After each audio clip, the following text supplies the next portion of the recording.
Good morning সবাইকে। তো আজ সকাল সকাল থেকেই ব্লগটা স্টার্ট করলাম, তোমাদের সাথে তুলে ধরবো আজ সারাদিন আমি কি করছি কি না। সব কিছু তুলে ধরতে পারবো না, যতটুকু চেষ্টা করব ততটুকুই দেবো।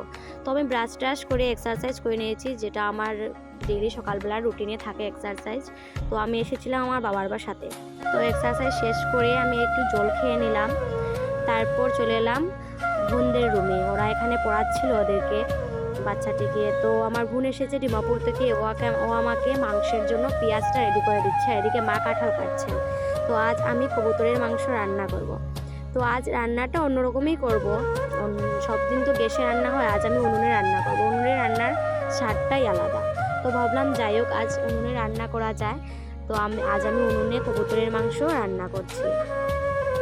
দেখে মনে হচ্ছে যে অনেক টেস্টি হবে, তোমাদেরকে খাওয়াতে পারলাম না, শুধু ভিডিওটাই দেখালাম। তো এদিকে চলুন আজকে দুপুরের মেনুতে কি কি আছে আমি দেখিয়ে দেবো। ক্যামেরার পিছনে আমার বোন আছে আর সামনে আছি আমি। তো এখানে কাঁঠাল তরকারি আমার মা রান্না করেছেন, আর আমি বানিয়েছিলাম কবুতরের মাংস। তো দেখে তো বোঝা যাচ্ছে অনেক টেস্টি হবে। আপনারা জানাবেন আমাকে দেখে কি হলো, দেখে কি মনে হচ্ছে। তো কবুতরের মাংসটা আজ আমি প্রথম রান্না করেছি। আর এদিকে আমার বোন বানিয়েছিল বড় দিদি কাঁকরোলের ভাজা, শাক, তারপর ডাল। তো রান্নাবান্না শেষ করার পর ওদেরকে খাওয়া দিয়ে দিলাম, আমার বোন, তারপর আমার বড় দিদির ছেলে মেয়ে। তো বলছে কাঁঠাল তরকারি খেয়ে যে অনেক টেস্টি হয়েছে। তো ওকে বললাম শুধু কাঁঠাল তরকারি কেন বলছিস, কবুতরটা খেয়ে বল কী হয়েছে। তো এখন কবুতরের মাংস খেয়ে আমাকে বলবে যে অনেক ভালো হয়েছে।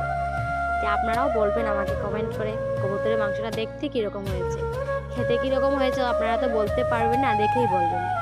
তো এখানে আমি বসে গেলাম খেতে। তারপর খেয়ে দিয়ে ভাবলাম একটু রেস্ট নেব, তারপর আমাদের বাসাতে শিবগৌরী চলে এসে তাদের ডান্সটাও আমি আপনাদের সাথে শেয়ার করলাম। আর আমার ভিডিওটা কীরকম লাগে আপনাদের কমেন্ট করে জানাবেন। আমার ফেসবুক পেজটা ফলো করে দেবেন, লাইক কমেন্ট শেয়ার করে দেবেন যদি আপনাদের ভালো লাগে। আরও একটা নতুন ভিডিও আনার